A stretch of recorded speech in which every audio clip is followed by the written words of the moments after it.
गुरुत्वाकर्षण, ग्रेविटेशन इसका इंग्लिश होता है। इसके थ्रू हमको क्या पढ़ना है, न्यूटन का गुरुत्वाकर्षण नियम। तो न्यूटन का गुरुत्वाकर्षण नियम क्या होता है, इसे आज हम पढ़ेंगे। तो इसमें पहले सबसे पहले इसका डेफिनेशन देखते हैं क्या होता है। ब्रह्मांड में रखे किसी दो पिंडों के बीच लगने वाला गुरुत्वाकर्षण बल उन दोनों पिंडों के द्रव्यमानों के गुणनफल के अनुक्रमानुपाती तथा उनके बीच की दूरी के वर्ग के व्युत्क्रमानुपाती होता है। यानी हम एक कह सकते हैं कि ब्रह्मांड में रखे किन्हीं दो पिंडों के बीच लगने वाला गुरुत्वाकर्षण बल उन दोनों पिंडों के द्रव्यमानों के गुणनफल के अनुक्रमानुपाती तथा उनके बीच की दूरी के वर्ग के व्युत्क्रमानुपाती होता है। यानी कि हम डायग्राम से देखते हैं कि m1 द्रव्यमान का कोई पिंड है और इससे r दूरी पे कोई m2 द्रव्यमान का पिंड है, जिनके बीच बल F कार्य करता है। तो डिफिनीशन से हम क्या देखेंगे कि लगने वाला जो गुरुत्वाकर्षण बल है उन दोनों पिंडों के द्रव्यमानों के गुणनफल के अनुक्रमानुपाती और उनके बीच की दूरी के वर्ग के व्युत्क्रमानुपाती होता है। ये हो जाएगा हमारा समीकरण 1, ये हो जाएगा हमारा समीकरण 2। तो देखेंगे समीकरण 1 तथा समीकरण 2 से। समीकरण 1 और 2 से क्या पाते हैं कि F अनुक्रमानुपाते m1 m2 अपान r का स्क्वायर। और देखेंगे कि ये क्या है, ये इनवर्सली प्रोपोर्शनल है, यानी ये अनुपाती चिन्ह है। इसको जब हटाते हैं तो यहाँ पे इस चिन्ह को हटाने के बाद कोई कांस्टेंट वैल्यू लाते हैं, तो वो क्या होता है F बराबर कैपिटल G m1 m2 अपान r का स्क्वायर। ठीक है, ये होता है हमारा गुरुत्वाकर्षण बल का फॉर्मूला। अब इसमें F जो है वो हमारा गुरुत्वाकर्षण बल है, G जो है वह नियतांक है और ये m1 द्रव्यमान का पिंड है, m2 द्रव्यमान का पिंड है और r जो है उन दोनों पिंडों के बीच की दूरी है। F बराबर G m1 m2 अपान r का स्क्वायर, ये हमारा गुरुत्वाकर्षण बल का फार्मूला आ गया। अब नॉर्मली हम लोग जानते हैं कि कोई भी बल हो उसका मात्रक होता है न्यूटन। ठीक है, अब हम इसके थ्रू निकालेंगे कि जो गुरुत्वाकर्षण नियतांक है G, इसका मात्रक क्या होता है। तो इसको हम निकालेंगे तो G बराबर हो जाएगा F इंटू r का square upon m1 into m2। ठीक, अब F का मात्रक यानी बल है, तो बल का मात्रक होता है न्यूटन और ये दूरी है तो दूरी का मात्रक होता है मीटर, यानी मीटर इंटू मीटर अपॉन, और ये देखिए m1 m2 ये क्या है द्रव्यमान, और द्रव्यमान का मात्रक होता है किलोग्राम, यानी किलोग्राम इंटू किलोग्राम। यानी इसको हम कह सकते हैं न्यूटन, मीटर इंटू मीटर है तो मीटर स्क्वायर हो जाएगा और किलोग्राम इंटू किलोग्राम है तो ये किलोग्राम स्क्वायर हो जाएगा, यानी कि न्यूटन इंटू मीटर का स्क्वायर अपान किलोग्राम का स्क्वायर। ये आ गया हमारा गुरुत्वाकर्षण नियतांक का मात्रक।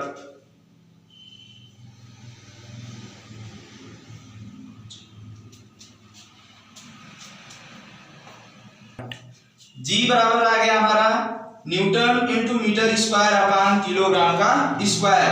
अब ये कोई नियतांक है तो इसकी वैल्यू भी होगी कुछ, तो इसकी वैल्यू जो होती है G बराबर होता है 6.67 गुणे 10⁻⁻11 newton metre square upon kilogram square. ये गुरुत्वाकर्षण नियतांक का मान होता है। यह बराबर हम फार्मूला निकाले हैं G m1 m2 अपान r का स्क्वायर, यानी कि ये भी तो कह सकते हैं कि F व्युत्क्रमानुपात है 1 अपान r स्क्वायर के। तो और F और r के बीच अब ग्राफ खींचेंगे, तो F और r के बीच ग्राफ खींचने पर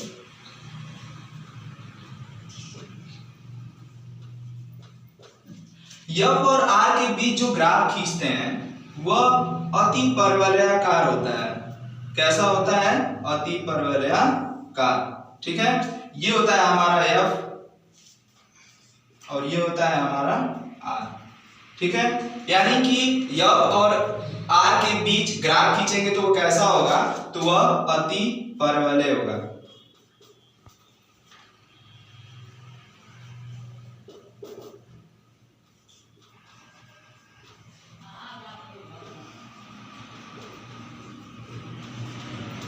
एफ व आर के बीच ग्राफ खींचने पर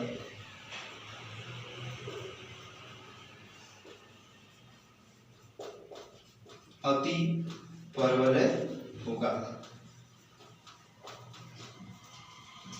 अब हम देखेंगे भार, इंग्लिश में इसको बोलते हैं वेट। ठीक है, तो भार क्या होता है? तो भार का डेफिनेशन ये होता है कि किसी वस्तु का भार वह बल है जिससे यह पृथ्वी की ओर आकर्षित होती है। यानी किसी वस्तु का भार वह बल है जिससे किसी पृथ्वी की ओर क्या होता है? यह आकर्षित होता है। यानी कि हम जानते हैं कि फार्मूला होता है हमारा F बराबर m इंटू ए। ठीक, अब हमारा जो A है ये क्या है? त्वरण है। ठीक, लेकिन अब हम पृथ्वी पर ले रहे हैं तो एक जगह क्या लेंगे? G। एक जगह क्या लेंगे? G। ठीक है, अब एक जगह G लेंगे तो यह बराबर हो जाएगा m इंटू जी।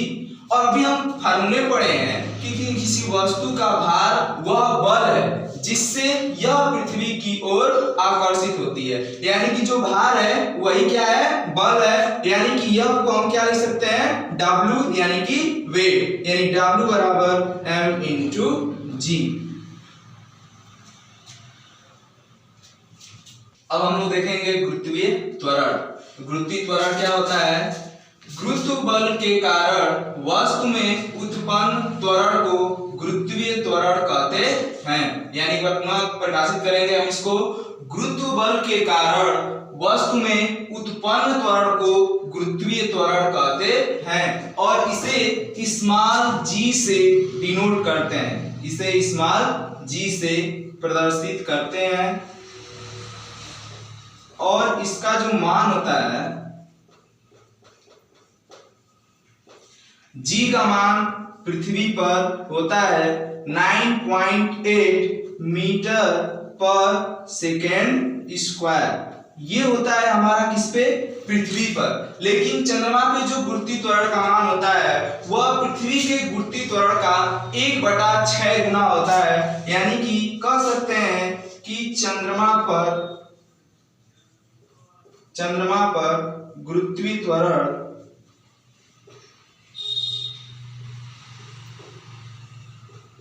यानी कि Gm जो होता है Ge का 1/6 होता है। अब यहाँ पर क्या है? जैसे मान लीजिए, अब देखते हैं भार और द्रव्यमान। भार जिस ग्रह पर जाएंगे हर जगह चेंज होता रहेगा, लेकिन द्रव्यमान हमारा कभी चेंज नहीं होता है। क्यों? भार क्यों चेंज होता है, द्रव्यमान क्यों नहीं चेंज होता है? क्योंकि जो हमारा द्रव्यमान होता है वो यम, वो हमारा कभी चेंज नहीं होता है। जो पृथ्वी पर है वही चंद्रमा पर भी होगा और जो बृहस्पति पे है वही शनि पे भी होगा। लेकिन जो भार होता है वो हमारा होता है W = m इंटू जी। अब क्यों भार हमारा चेंज होता है? जी जो होता है पृथ्वी पर होता है 9.8। अगर चंद्रमा पर चले जाएंगे तो वहां पे हो जाएगा गुरुत्वीय त्वरण का 1/6, यानी कि कुछ कम हो जाएगा। इस प्रकार जो हमारा भार होता है पृथ्वी पर और दूसरा रहेगा और अन्य ग्रहों पर कई दूसरा रहेगा। ठीक है, तो भार और द्रव्यमान जो होता है इन दोनों में बहुत डिफरेंस होता है। ठीक है, और भार का जो मात्रक होता है वो क्या होता है? किलोग्राम मीटर पर सेकेंड स्क्वायर। ये होता है हमारा भार का मात्रक। हम देखेंगे कैपिटल G तथा स्मॉल g में संबंध। तो सबसे पहले एक छोटा सा फिगर देखते हैं। मान लेते हैं कि एक अर्थ है हमारा और इस अर्थ पे कोई पिंड रखा हुआ है यम द्रव्यमान का। ठीक है, तो इसके कारण जो बार है हमारा क्या है mg है, पृथ्वी की त्रिज्या क्या है रेडियस re है और इसका द्रव्यमान me है। ठीक है, अब इसको हम देखते हैं। अभी हम फार्मूला निकाले हैं कि गुरुत्वाकर्षण बल का F बराबर capital G m e m अपान r e का स्क्वायर। ठीक है, और न्यूटन का दूसरा नियम होता है F बराबर m इंटू जी। इसको इक्वेशन फर्स्ट, इसको इक्वेशन सेकेंड। ठीक है, अब इक्वेशन फर्स्ट और इक्वेशन सेकेंड, इक्वेशन फर्स्ट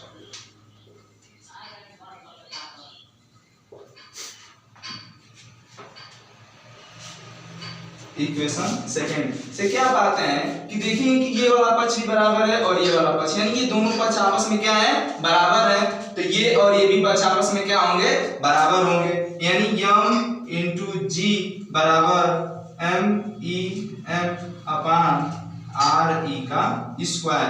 अब हम देखेंगे कि ये स्मॉल m से ये कैपिटल जी छूट गया था।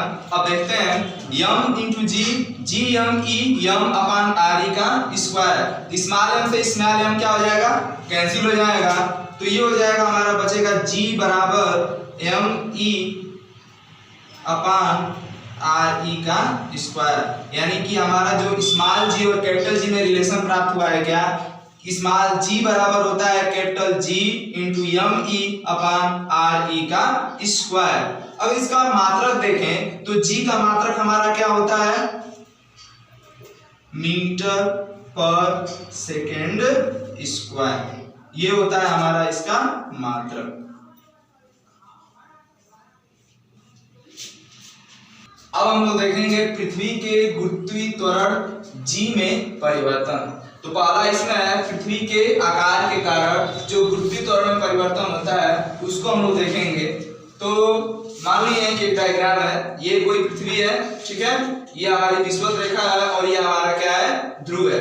तो हम जानते हैं कि स्मॉल g इक्वल टू होता है g m e अपान r e का स्क्वायर, यानी कि g अनुव्युत्क्रमानुपाते 1 अपान r e का स्क्वायर।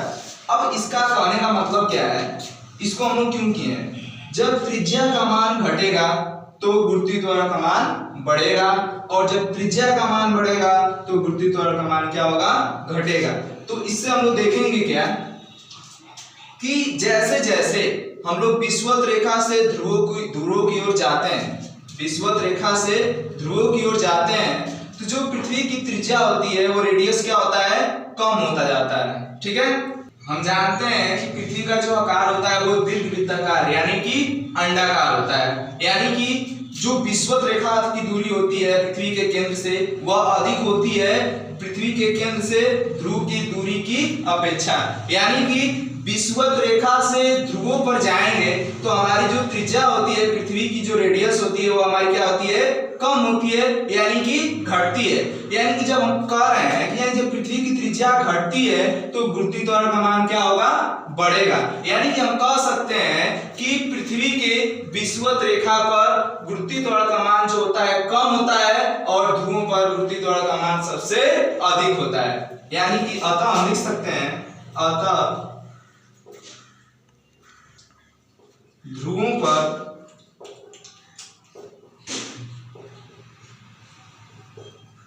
गुरुत्वीय त्वरण का मान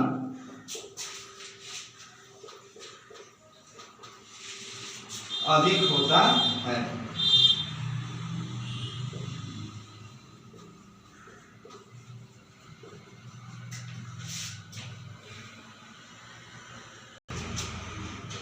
ध्रुवों पर गुरुत्वीय त्वरण का मान अधिक होता है। अब क्यों होता है, क्योंकि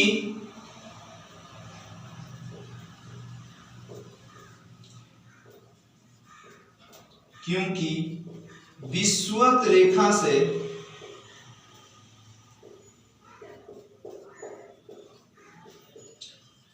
ध्रुवों की ओर जाने पर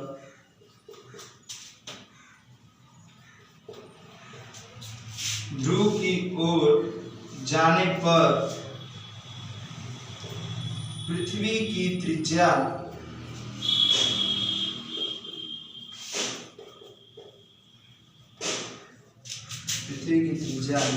घटती है तथा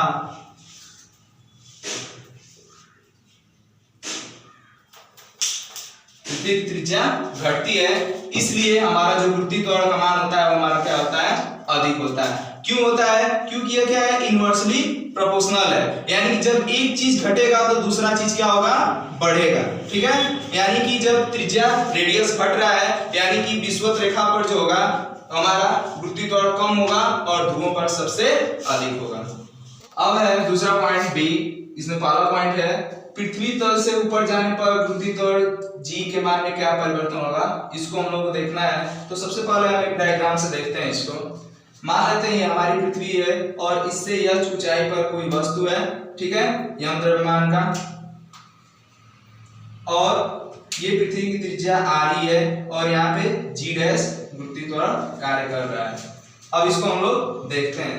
हम जानते हैं कि स्मॉल g बराबर होता है g m/r का स्क्वायर, ठीक, और इसके कारण लगने वाला गुरुत्वाकर्षण बल हमारा क्या हो जाएगा, F बराबर gm/re और प्लस h का स्क्वायर, यानी दोनों पिंडों के बीच की दूरी के बराबर। ठीक है, अब हम जानते हैं कि F बराबर क्या होता है, mg डैश बराबर gm/re प्लस h का होल स्क्वायर। स्मॉल m से स्मॉल m क्या हो जाएगा, कैंसिल हो जाएगा, यानी कि g डैश बराबर gm/re प्लस h का होल स्क्वायर। अब क्या है, h का मान जैसे जैसे बढ़ाएंगे, यानी कि हम पृथ्वी तल से जैसे जैसे ऊपर जाएंगे, जब पृथ्वी तल से ऊपर जाएंगे तो h का मान क्या होगा, बढ़ेगा। जब h का मान बढ़ेगा तो ये पृथ्वी की त्रिज्या पहले से हमारे जानते हैं कि 6400 किलोमीटर होती है। जब 6400 में और h का मान और कुछ ऐड कर देंगे, यानी कि ये वैल्यू, पूरी वैल्यू क्या होगी, बढ़ेगी। जब ये वैल्यू बढ़ेगी तो ये वैल्यू क्या होगी, घटेगी। यानी कि हम कह सकते हैं कि g dash inversely proportional is to re plus h का होल स्क्वायर, यानी कि h का मान बढ़ने पर अतः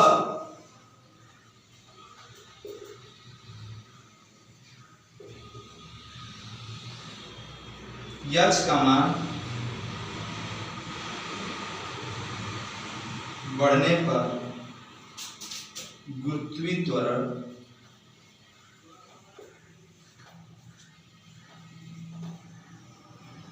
g डैश का मान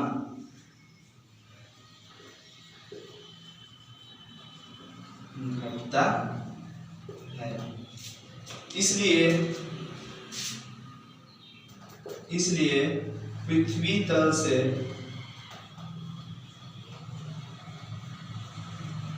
ऊपर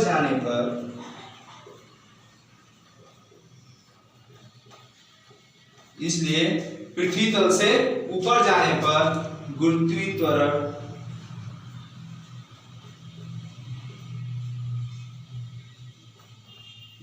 g डैश का मान घटता है। तो स्मॉल g इक्वल टू होता है gm/re का स्क्वायर, और हम जानते हैं कि घनत्व बराबर होता है द्रव्यमान बटे आयतन, यानी कि अगर माना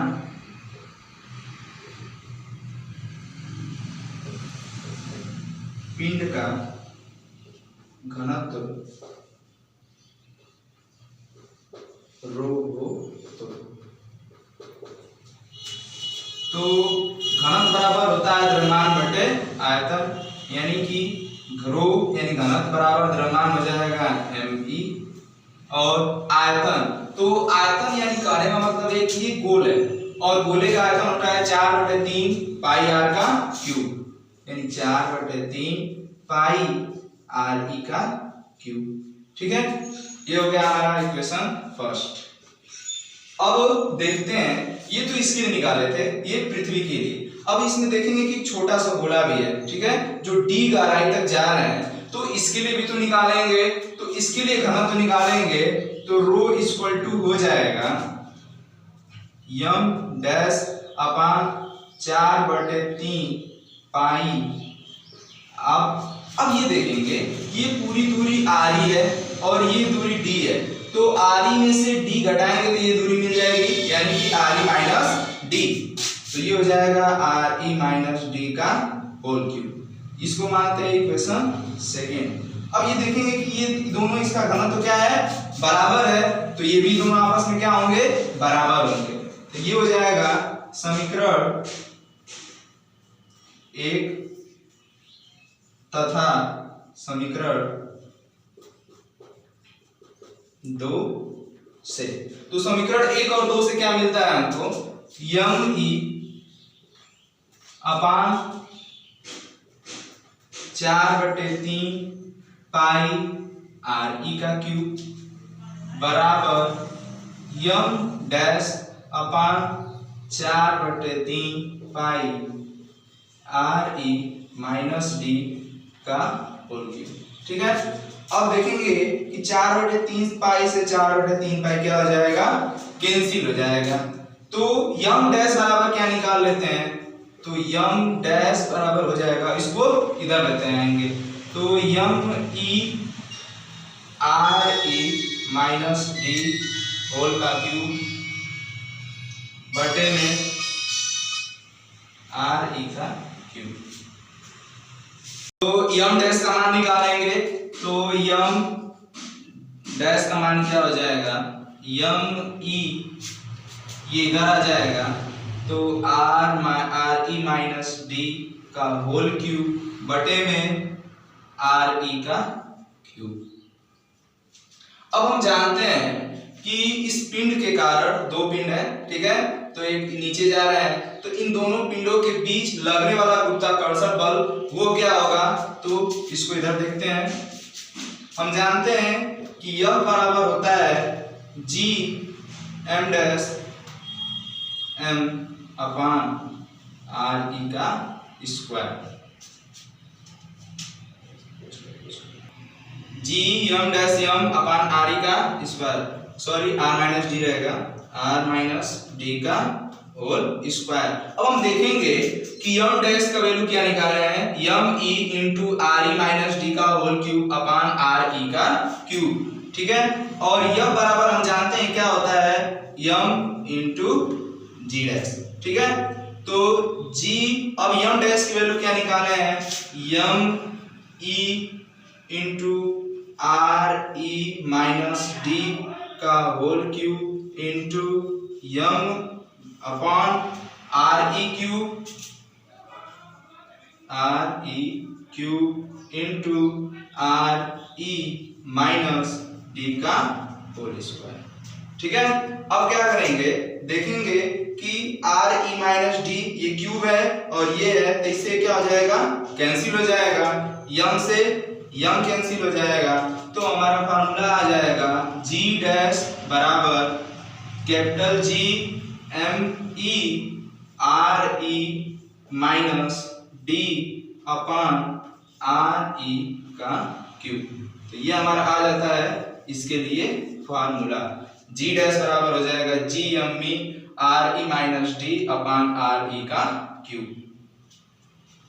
जी डैश बराबर हमारा फार्मूला निकल गया G M E into R E minus D upon R E का क्यूब। अब हमको देखना क्या है कि डी गहराई यानी गहराई में जितनी गहराई में जाएंगे तो हमारा ये वैल्यू पूरा वैल्यू होगा, हमारा क्या होगा, घटेगा, यानी कि जब डी का मान बढ़ेगा तो ये वैल्यू क्या होगा, घटेगा, और जब ये वैल्यू घटेगा तो ये भी क्या होगा, घटेगा। क्यों घटेगा, क्योंकि G dash proportional to R E minus D. ठीक है, यानी G dash proportional is to R E minus D, यानी कि अतः हम कह सकते हैं कि अतः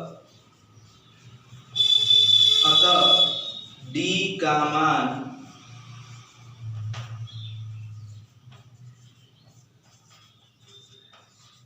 बढ़ने पर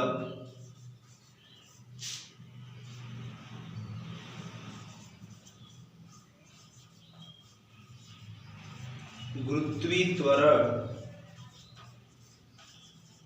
जी डैश का मान घटता है, अतः इसलिए पृथ्वी तल से नीचे जाने पर गुरुत्वीय त्वरण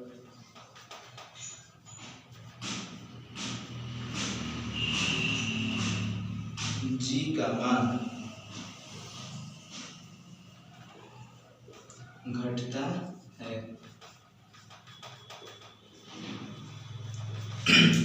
और एक क्वेश्चन ये भी है कि जब पृथ्वी तल से नीचे जाएंगे तो गुरुत्वीय त्वरण का मान घटेगा, तो केंद्र पर गुरुत्वीय त्वरण का मान क्या होगा? तो इसको भी हमको याद रखना है कि पृथ्वी के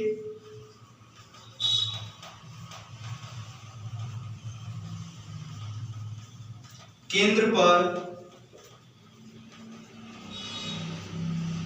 गुरुत्वीय त्वरण जी का मान 0 होता है।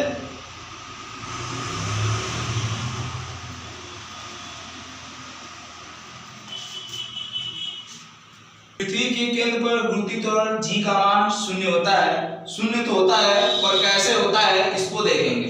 अब जैसे जैसे पृथ्वी तल से नीचे आ रहे हैं तो एक समय ऐसा आएगा कि पृथ्वी के केंद्र पर आएंगे। जब पृथ्वी के केंद्र पर आएंगे यानी कि जो ये d है वह किसके बराबर हो जाएगा? re के, यानी कि d बराबर re। जब d बराबर re होगा तभी हमने फार्मूला निकाला है कि g डैश बराबर GME RE माइनस D बटे में RE का क्यूब, यानी कि D का मान जब RE के बराबर हो जाएगा तो GME RE माइनस RE, यानी कि ये तो पूरी वैल्यू क्या हो जाएगी? 0, यानी कि G डैश का मान जो हो जाएगा क्या हो जाएगा? पृथ्वी के केंद्र पर 0 हो जाता है। समझ जाएंगे? तो हमने देखा कि पृथ्वी तल से ऊपर जाने पर और पृथ्वी तल से नीचे जाने पर, यानी h ऊंचाई ऊपर जाने पर और d गहराई नीचे जाने पर, तो इन दोनों में जो ग्राफ खींचते हैं वह एक सरल रेखा प्राप्त होता है। ये भी एक सरल रेखा प्राप्त होता है और ये भी एक सरल रेखा प्राप्त होता है। यानी कि हम कह सकते हैं कि g डैश और h के बीच जो ग्राफ खींचते हैं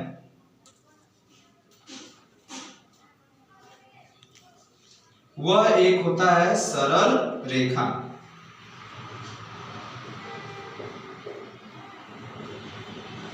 और G डैश व D के बीच भी ग्राफ जो खींचते हैं वो भी सरल रेखा में ही प्राप्त होता है।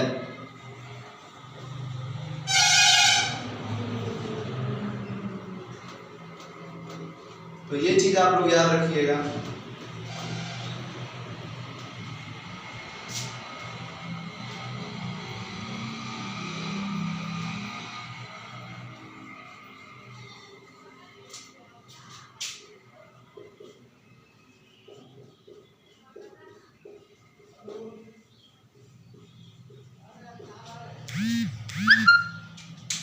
अगर हमारा चैनल अच्छा लगा हो, वीडियो अच्छा लगा हो तो वीडियो को लाइक करें, सब्सक्राइब करें।